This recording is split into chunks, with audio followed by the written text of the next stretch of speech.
MP का एक छोटा सा गांव, उस गांव में रहने वाली एक खूबसूरत लड़की का गुमशुदा होना और उसके बाद पुलिस के सामने मामले का जाना। खूबसूरत लड़की कहां गायब हो गई थी?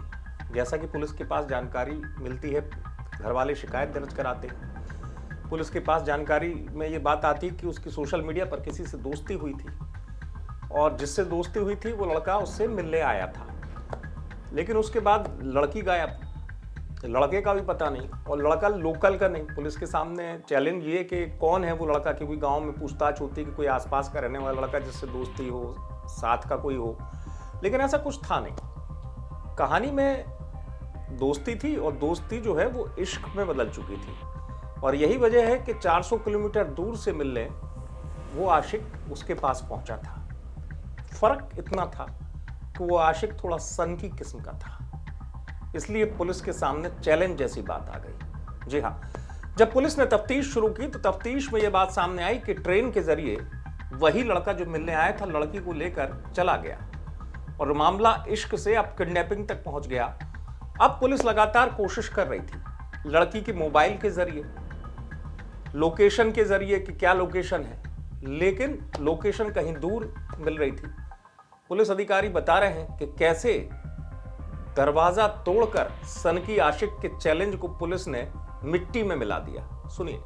सैलाना रतलाम का रहने वाला वो यहाँ पर 25 तारीख को आया और यहाँ से फिर बच्ची को बुलाया और बच्ची को फिर ट्रेन के माध्यम से ले गया।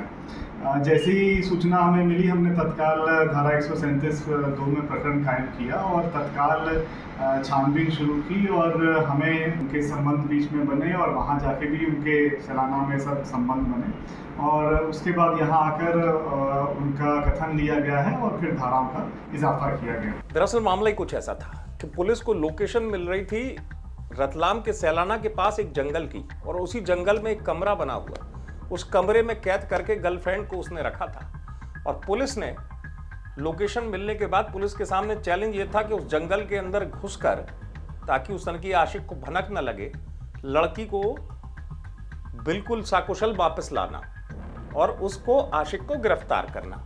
यही वजह है कि पुलिस के सामने चुनौती आ रही थी, लेकिन पुलिस वाले जो है नर्मदापुरम के, उन्होंने बड़ी दिलेरी दिखाई। जंगल में खोजते खाजते आखिरकार लोकेशन तक पहुंच गए और उसी जंगल के रास्ते से सनकी आशिक को पुलिस लेकर आई, गिरफ्तार कर लिया।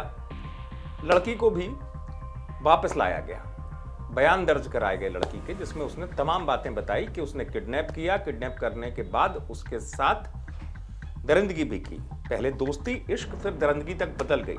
लेकिन हाँ, इतना जरूर रहा कि पुलिस ने इस केस में, जैसे मैंने कहा, उसने एक तरीके का चैलेंज दे दिया था। 400 किलोमीटर दूर ना वो किसी शहर में था, बल्कि जंगल में किसी बने हुए गांव के कमरे में कैद कर रखा था उसने गर्लफ्रेंड को। यही पुलिस के सामने चुनौती थी और लोकेशन बदलना बात नहीं थी, बात लोकेशन तक पहुंचना थी।